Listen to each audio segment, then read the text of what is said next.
Hello বন্ধুরা, কেমন আছেন? আশা করছি সবাই খুব ভালো আছেন। আমি রিয়া চলে এসেছি নতুন আবারও একটি ব্লগ নিয়ে। আশা করছি আজকের ব্লগটা আপনাদের অনেকটাই কাজে দেবে, কারণ আজকে আমি আপনাদের নিয়ে যাব আমার সেই বাড়ির সামনের নদী রূপনারায়ণে। আমার বাড়ির সামনে থেকে যদিও নদীটা দেখাই যায়, এই দেখুন এদিকে নৌকাতে কাজ হয়, সামনে রয়েছে গঙ্গা মা। বড় মাসিমণিরা এসেছিল আমার বাড়ি বেড়াতে, আমরা সবাই মিলে রেডি হয়ে চলে গেছিলাম একটু ঘুরতে। বাজে বিকেল ওই 4:30টার মতো বেরিয়ে পড়েছিলাম তাড়াতাড়ি, হাতে সময় রেখে বেরিয়েছিলাম, কারণ দিনের বেলাটা গেলে আপনাদের ভালোভাবে দেখাতে পারতাম চারিদিকটা। ওয়েদারটাও এখন খুব ভালো, খুব একটা গরমও নেই আবার খুব ঠান্ডাও না, বৃষ্টিটাও বন্ধ ছিল একদমই।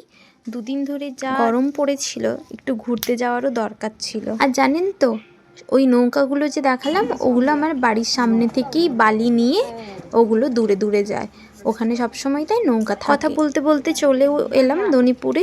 এটাই দেখুন আমাদের দনিপুর খেয়াঘাট, যেখান থেকে নৌকা পারাপার করার জন্য ব্যবস্থা রয়েছে। নৌকো পথে আপনারা সহজেই যেতে পারবেন নদীর ওই পারে, হুগলি জেলা। শুনেছি সন্ধ্যা 5:30টার পর থেকে আর নৌকা চলাচল হয় না, কারণ অন্ধকার হয়ে যায় তো, নদী পথে একটু অসুবিধেই হয়। পর ঘুরতে গিয়েই দনিপুরের ফেমাস একটা ফুচকা কাকুর দোকানে ফুচকা খেয়েছিলাম, ওই ক্লিপটা নেওয়া হয়নি যদিও। সবাই মিলে গল্প করতে করতে একটুখানি চিপস, পকোড়া, একটু সিঙ্গাড়া এনেছিল বোন, সেগুলো খেয়ে নিয়েছিলাম। খেয়ে বাড়ির পথে বেরিয়ে পড়েছিলাম। সন্ধ্যের আগেই ফিরতে হবে, কারণ আমরা যেতাম আরও একটা জায়গায়, সেখানেও তোমাদেরকে নিয়ে যাব। আর একটা কথা কি জানেন তো, সমুদ্র বরাবরই আমার খুব পছন্দের একটা জায়গা। তো সেই জায়গায় বাড়ির সামনে যেখানে নদী আছে, সেখানে আর কিসের চিন্তা, তাই হুটহাট মাঝে মধ্যেই আসি। সেই ভিডিও তো তোমাদের ছোটো শর্টসের মাধ্যমে শেয়ার করেই থাকি। বলেছিলাম না আরেকটা জায়গায় নিয়ে যাব আপনাদের। এই জায়গাটা তো আজকাল আপনারা সবাই খুব ভালো করে চিনে গেছেন, এটা আমাদের নারায়ণপুরের বাজার, আর এটা নারায়ণপুরের সেই জাগ্রত কালী মায়ের মন্দির। দনিপুর যাওয়ার জন্য আমাদের নারায়ণপুর বাজারে এসেই বাম দিকের রাস্তা, যেটা নদী পার হয়ে ওই দিক ধরে সোজা 30 মিনিট গেলেই দনিপুর পৌঁছে যাবেন। কথা বলতে বলতে চলেও এলাম আমরা ওই জায়গাটাতে, যেটাতে আপনাদের নিয়ে আসবো বলেছিলাম। এই জায়গাটার নাম হলো কাত্যায়নী উদ্যায়ন। এটা বেসিক্যালি একটা ছোট্ট মন্দির আর পার্কের মতো কিছুটা। চলুন আপনাদের দেখাই পুরোটাই।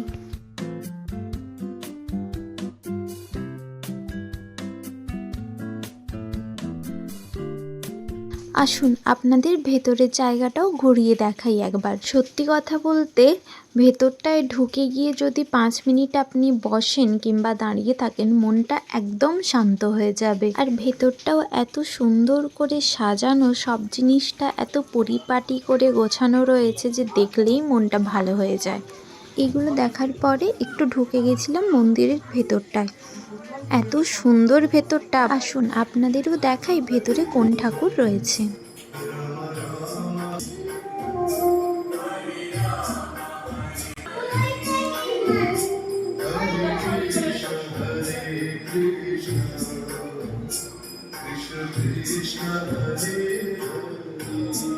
ভেতরে ঠাকুর বলতে অনুকূল ঠাকুর রয়েছে, যেটা এখানের অনেকেই মানেন, আর রয়েছেন স্বয়ং শ্রী বিষ্ণু এবং রাধাকৃষ্ণ। এবার আপনাদের আরেকটা জায়গায় নিয়ে যাই, চলুন। ওই ওর সামনেই রয়েছে, এসে ঢুকলাম, এটাই বলেছিলাম সেই পার্কের মতো।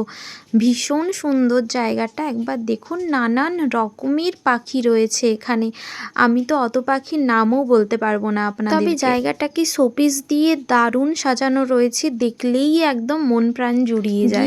ওখানে দেখলাম ছবি তোলার মতো এত জায়গা রয়েছে যে নিজেদের আর আটকে রাখলাম না। প্রচুর ছবি তুলেছি, প্রচুর ঘুরেছি।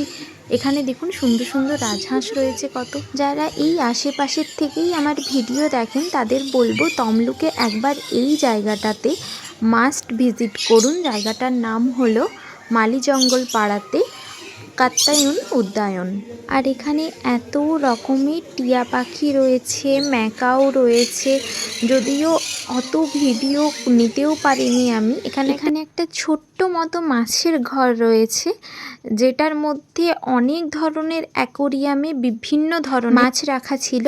আর মাছগুলো দেখতেও অসম্ভব সুন্দর সুন্দর ছিল, যেগুলোর নাম আমি ঠিক বলতেও। আপনারা যদি এই মাছগুলোর নাম জেনে থাকেন অবশ্যই কমেন্টে জানিয়ে যাবেন। আর এইখানে দেখুন খরগোশগুলো এত সুন্দর দেখতে ছিল, আর গায়ে এত লোম ছিল, মনে হচ্ছিল সেই মেলাতে কিনতে পাওয়া যায় যে খরগোশ বাচ্চাগুলো, সেই রকম মনে হচ্ছিল। নিজের চোখে দেখে অবশ্য নিরাশ হইনি, খুবই ভালো লেগেছে জায়গাটা। জায়গাটাতে এত লাইটিং ছিল যে কারোর ভালো লাগতে বাধ্য। এখন বাজে রাত্রি 8টার সময়ই ওখানে দেখছি সব কিছু বন্ধ করে দিয়েছে। লোকজন ছিল অবশ্যই অনেকেই, কিন্তু লাইটিং সব বন্ধ হয়ে যাচ্ছে। তারপরে আমরাও বেরিয়ে পড়লাম বাড়ি যাওয়ার জন্য, কারণ বাড়ি থেকেও প্রচুরবার ফোন এসে গেছে অলরেডি। চলুন ধরেছি এবার বাড়ির পথ। যাওয়ার পথে এই ফালুদা একটুখানি সবাই নিয়েছিলাম। ফালুদা খেতে কার কার ভালো লাগে অবশ্যই কমেন্ট করে জানাবেন কিন্তু। চলুন আজকের ভিডিওটা এখানেই তাহলে শেষ করছি। দেখা হচ্ছে পরের কোনো ভিডিওতে। ততক্ষণ সবাই ভালো থাকবেন। ব্লগটা কেমন লেগেছে একটি কমেন্ট করে জানিয়ে দেবেন, আর ভালো লাগলে একটি লাইক করে দেবেন। Thank you.